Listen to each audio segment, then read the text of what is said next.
Hello students, today we will discuss the last part of the chapter My Body, which is of class 5th.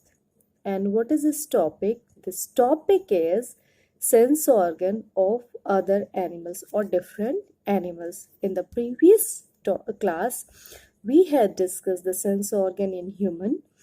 Today we will discuss the sense organ in different animals. Okay.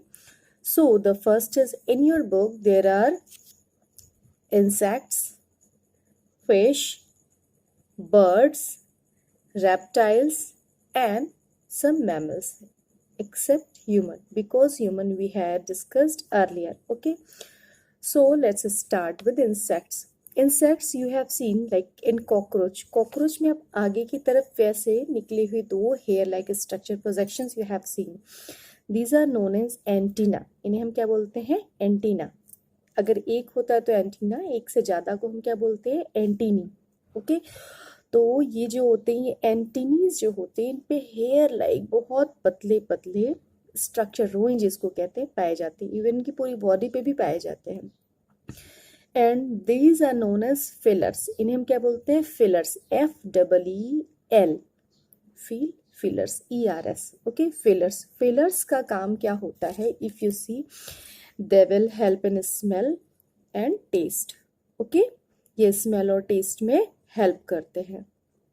ठीक, तो antennae समझ लो, इसीलिए इनको antenna कहते हैं because ये receptor का काम कर रहे हैं, रिसेप्ट कर रहे हैं सब चीजों को.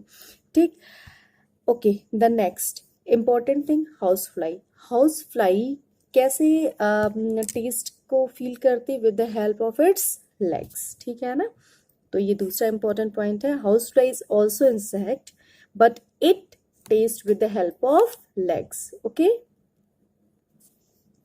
Then the third important point, cricket. झिंगुर. ठीक, क्रिकेट क्या करता है? Cricket hear with the help of its legs. Okay, तो लेग से टेस्ट कौन करता है? House fly.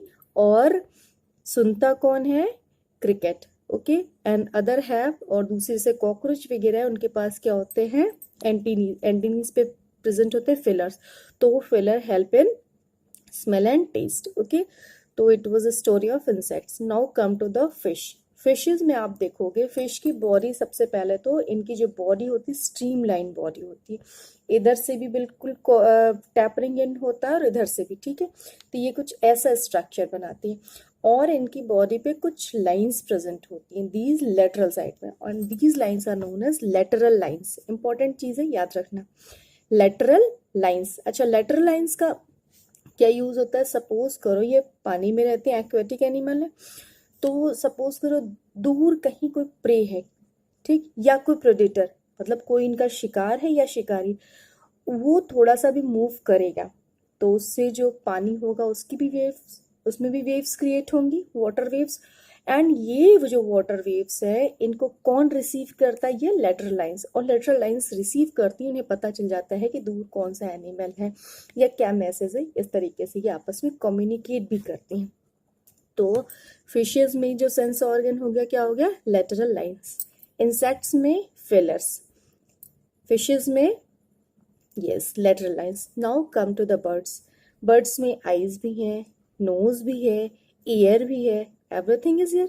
Okay, skin is already there.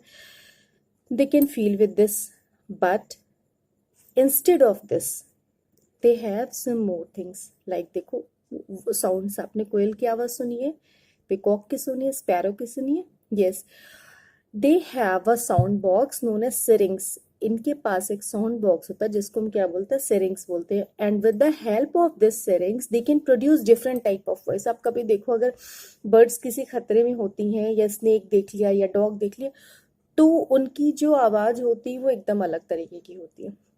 when they are happy they have a कह सकते हैं abundant of food, then their sounds is different. तो with the help of producing different type of sounds they can communicate with each other.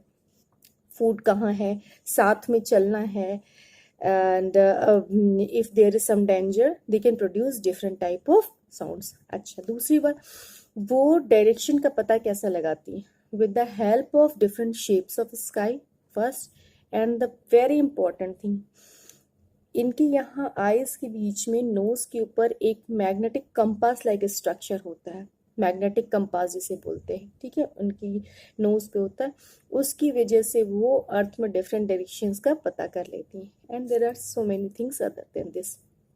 तो ये हो गया, ठीक। Birds के बारे में, they can produce different type of sounds and they have a magnetic compass like structure, बहुत minute होता है present in them, which help them to find the direction on earth. Okay, now come to this next, it is reptiles. Okay, so about reptiles I would like to tell you, reptiles, you know what is this reptile? Reptiles वो होते हैं जितने भी रेंगने वाले, like snake and lizard will also come। और इनकी एक बड़ी खास बात होती है, इनका आप देखो जो माउथ का जो एंटीरियर पार्ट होता है बिल्कुल ट्रायंगुलर शेप होगा, जस्ट रिकॉल, ठीक है। जैसे आप गिरगिट को देखो, chameleon, wall lizard and snake, इन सब का जो माउथ होता है, जो फेशियल एंटीरियर फेस होता है, बिल्कुल ट्रायंगुलर शेप होता है, कोन शेप। ओके, वेल, तो ये जो रेप्टाइल्स होते हैं ये कैसे सेंस करते हैं? आपने देखा होगा स्नेक को हमेशा अपनी जो टंग होती है बाहर निकालता है ना, because with the help of this tongue they can sense the smell and taste, ठीक। और आप बिल्कुल जब स्नेक आता है तो सबसे पहले लोग क्या कहते हैं, बिल्कुल हिलो मत, अपनी जगह पे रहो, बहुत धीरे धीरे मूव करो। क्यों? Because they can sense the vibration produce. वो जो अगल बगल अगर हम थोड़ा सा भी मूव करते हैं, अर्थ पे थोड़ा सा हिलते भी है, तो जो वाइब्रेशन क्रिएट होती है बहुत minute, they can sense it.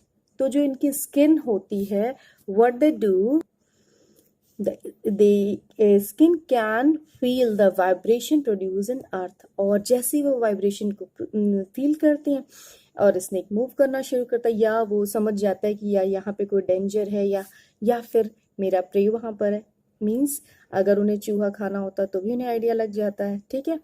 Because जैसे ही वो चूहा थोड़ा सा मूव करेगा उसे तुरंत स्नेक को पता चल जाता है और वो उस डायरेक्शन में उसको ग्रैब करने की कोशिश करता है, ठीक।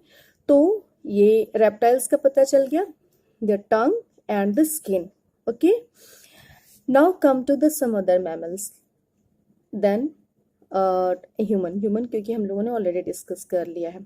तो मैमल्स में सबसे पहले देखो डॉग की क्या खास बात होती है, दे कैन स्मेल, है ना, they can smell very well. तो उसमें उनका जो सेंस ऑर्गन होता है नोज, वो बहुत ज़्यादा मॉडिफाई होता है। Now come to the bat. Bats के बारे में देखें तो बैट्स जो होता है वो रात में ही निकलता है ना, और वो जो है कि बिना देख तो नहीं पाता है बट अपने शिकार को समझ आता है, क्योंकि वो हाई पिच साउंड को रिसीव कर सकता है, अल्ट्रासोनिक जो आवाज होती है उनको रिसीव कर सकते हैं, ठीक। तो it was all about this, और ज्यादा इंफॉर्मेशन हम आगे की सीनियर क्लासेस में देखेंगे, ठीक है। Okay students, read this topic again and again so that everything will get fixed in your mind, and try to practice the exercise also. Thank you very much students. Stay safe, stay healthy, stay home.